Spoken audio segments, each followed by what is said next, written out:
చెప్పండి, నిరాశలో ఉంటారా? విసర్జిస్తారా? నిరాశనే విసర్జించు. విశ్వాసం గలవాడవై పడ్డ దగ్గరే ఉండొద్దు. లే, మళ్ళా యాత్ర ప్రారంభించు. ఓటమిలోనే కూర్చోవద్దు. లే, మళ్ళీ గెలుపుకాయి అడుగులు కలుపు. నా దేవుడే నీకు విజయం ఇవ్వబోతున్నాడు.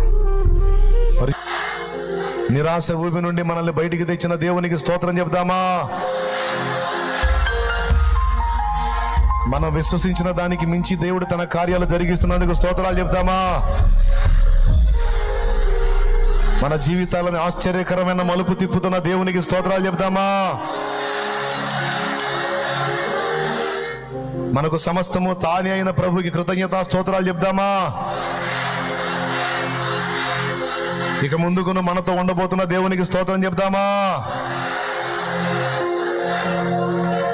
ఓటముల పర్వం, అవమానాల పర్వాన్ని ముగించి గొప్ప విజయాలను, గొప్ప కార్యాలను జరిగించబోతున్న దేవునికి స్తోత్రం చెప్దామా?